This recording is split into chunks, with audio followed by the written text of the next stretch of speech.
Good afternoon, and welcome to my daily Facebook Live. My name is Barry Selby. I'm straighten up a little bit. I keep doing that. I sort of sit low and then shirt gets wrong. Yeah, all right. Self-fashion critique. My name is Barry Selby. I am a best-selling author, speaker, and relationship attraction expert, helping strong, successful women find balance in love, life, and business. I'm also a passionate champion for the divine feminine. And today's topic is an extrapolation, actually, from a couple of conversations I had today with clients. By the way, in case you haven't watched my broadcast before, I do this every day. They are called Messages from the Masculine to Inspire the Feminine Heart. And today's is number 284 in my daily Facebook Live talks. Yes, I'm on a marathon. Going to go for the 300 this month, it looks like. And today's topic, number 284, is don't be an ass to yourself. About yourself, in fact. The reason I'm saying that is because, well, a few things. One is, you know, the old adage about if you assume you make an ass out of you and me. That was kind of what I started with. And that's what I'm going to start with here, but I got more up my sleeve. So part of it is that we don't ask questions. Now, I'm talking about in relationship particularly, but this is true in every area of life. We have a bad habit as a humanity, as a population, as a group of people, to hear something and presume we know what the other person said. We don't actually question or invite clarity so that we can actually know what the person meant, because that's hold that a second, I'll come back to that in a moment. But being clear what they said. The second part, which I just jumped into without realizing, is a lot of times what they say isn't what they mean. So a lot of times when you ask them, when you said this, did you mean this? They can get a chance to reconsider, go, you know, what I meant was not quite that. So thank you, Michelle. I appreciate the feedback. Great to be seen, and I'm keeping up the work best I can. I'm glad it's good, so thank you for that. So that's a dangerous part. But the other part I want to get into is, I'm going to launch into this. You, I'm going to be blunt about this, may choose relationships that are less than what you really want because you don't hold to the highest possibility of what you can have. You make an assumption that you can't have it. Did that sting? It might have. It was intended for that purpose, mainly for some people who I know are going to watch this later on, because some of my clients want to see this. And so I'm giving a summation of what I talked with a couple of them about today so they can watch this. And maybe it'll resonate for you too. And let me include myself, just so I can self-expose as well. We all, I believe, have a tendency, unless we're either very clear or maybe we're narcissists, just saying, that we make very big assumptions that we can't have what we really want. And so we don't go for it. We don't hold the high watch for it. We don't step up to the target or even consider the possibility of having a relationship that would stretch us to our greatest possibility, because we don't think we can have it. And we don't think we can deserve it. And we don't think we'll have what it takes to get it. That's 3 good ideas that aren't good ideas. So, for your consideration, you can have what you really want. Now, as soon as I say that, my mind goes, but what about this? You can't have George Clooney. I'm sorry, he's taken. So let me be clear about this context. In terms of relationship qualities, I'm not about the person you're looking for, because you can't necessarily, I wouldn't advise you looking to steal somebody from somebody else. But I mean in the qualities of relationship you're asking for. Why would you shoot yourself in the foot by not asking for everything you really want? Now, first of all, yes, you can ask what you really want. The piece the now that came up in my head right away as well is you got to be willing to do the work to be that level of quality, to attract that quality in partnership. So that means if you want somebody who's really takes care of themselves, you need to take care of yourself, which may mean health, diet, exercise, meditation, balancing your checkbook, keeping your closet neat, whatever those things are for you, those qualities. It's important, I believe, to be that which you're looking for in a way, by holding that respect for yourself and raising your own standards of living yourself and honoring yourself. This came up in one of the conversations today, because then you'll deserve what you're actually asking for. And so you raise your own standards, you raise what you're looking for, and you actually get it. Because that's not living an assumption, that's actually being true to yourself and owning what you're really about. How's that sound for you? There was a third piece that was floating around, but those 2 are so big I had to put them out first. So don't make an ass of yourself. Oh, okay, that was a different one. Okay, number 4 showed up. I'll get number 3 in a minute when it comes up, but number 4 showed up, so I'm resequencing. Another part about making an ass of yourself, and this is in the actual embarrassment level stuff, because I've done this myself, is that when we meet somebody in a social setting, this is all, by the way, this whole thing is under the auspices of relationship romance, by the way, in case you hadn't guessed that by now. But one piece I want to speak to is when we meet somebody of the opposite sex, or the sex we're attracted to. If you're like someone of the same sex, then this will fit for you too. And because we have this assumption about them and about where we are, we're not comfortable speaking to them because they are out of our league, or we don't know how to be with them, or we might make a fool of ourselves, and so we do. All these clunky things that knock us out of ourselves. What if every person you met, and by the way, this is true, what if every person you met is no different, no better, no worse than you are? They are just another person.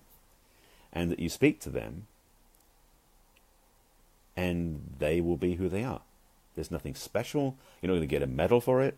You're also not going, if they shoot you down, that's their stuff, not yours. So, and this is a lesson I've had to learn several times, being told no, being rejected, is really an interesting paradigm. I talked about this last year sometime. I talked about this. I'm not going to go into it here.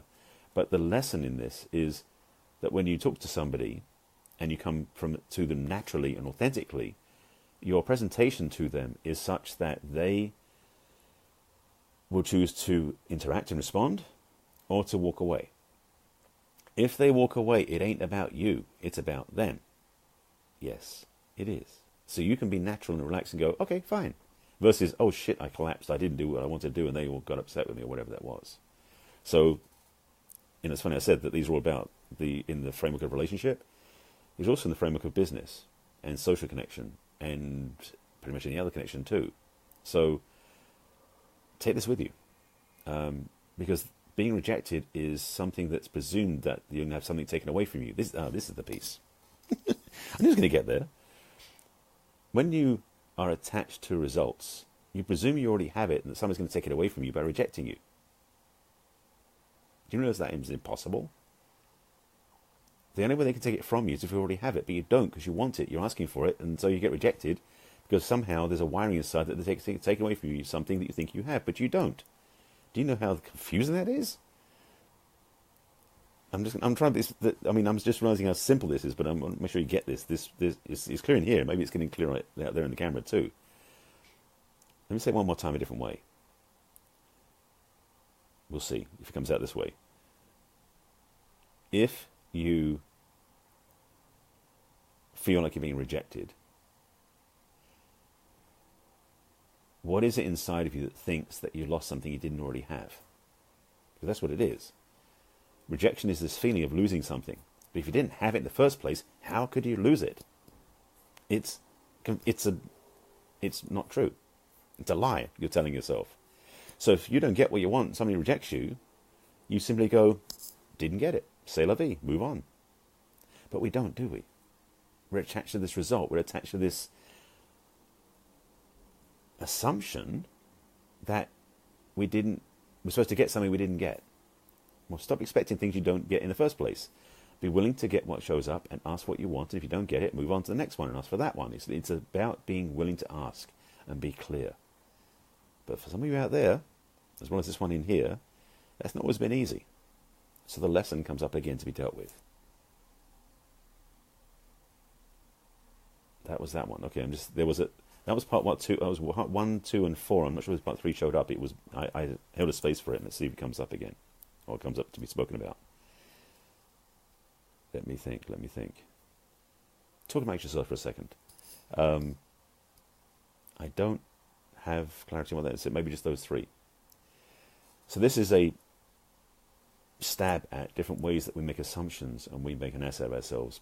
And the thing about this, if you may guess as well, is that these assumptions we make about things are really making an ass of ourselves to ourselves, because nobody else notices half the time. Actually, more than half the time. A lot of times people will see us and wonder what is going on without any judgment, because they can't tell what's going on inside of here, because we're doing this stuff internally. You're not saying, if you're saying it out loud, you may need to go get committed. But but in terms of this process we're doing is an internal dialogue where we judge, label, assume, punish, resent, and feel guilty about stuff that hasn't even happened. And and it's not worth the aggravation. So my invitation to you, my message to you, my encouragement to you is, well, the simplest thing is stop doing it. But look at what it is that triggers you. Where do you feel like you're making this assumption? You know, so sorry, I'm realizing I didn't put do not disturb on my phone, so I'm getting messages show up, which I need to get out of the way so I can focus on speaking to you. I will remember to do that tomorrow. So what is it that you can actually ask for cleanly and in the truth that gets you what you want without any stress? And if it doesn't get you what you want, can you be okay with that and walk away?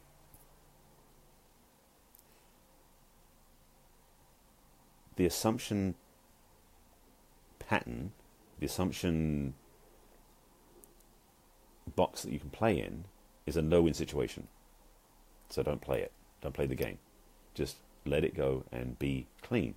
To the known self be true is what I was quoting to one of my clients, just because Shakespeare shows up once in a while. So to the known self be true is a mantra to live life by in everything you do.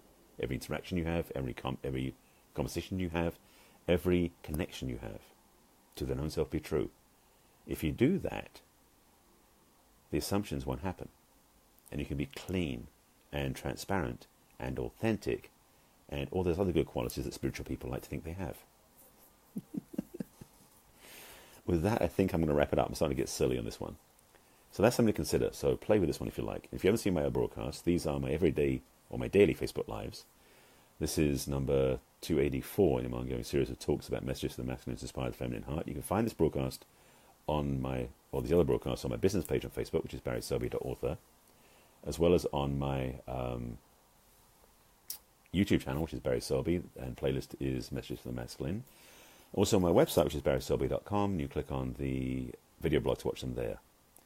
If this makes sense, I hope it does. Please share it with those people you think should watch this. If you have any questions or comments, please put them below. And if you're stuck in this area, or in an area of love and relationships, please reach out to me. I am here to help. It's my work. Thank you for being here, and as your homework assignment, got to give you homework, just review your day, and even as you go into the evening, what your assumptions have been about people around you, about things you wanted to say or didn't say, and watch where they go. Just witness, not fixing them right now, just be witness. Tomorrow, if you want to, you can go ahead and course correct and not do those things and start seeing how you can preempt the assumption by actually talking instead. But first of all, just become aware and see how that goes. With that, I wish you a wonderful evening. Thank you for watching. Thanks for participating in my video diary. And I will see you again tomorrow with 285, whatever that's going to be. So thanks for being here, and take care of yourselves. I'll see you again tomorrow. Bye.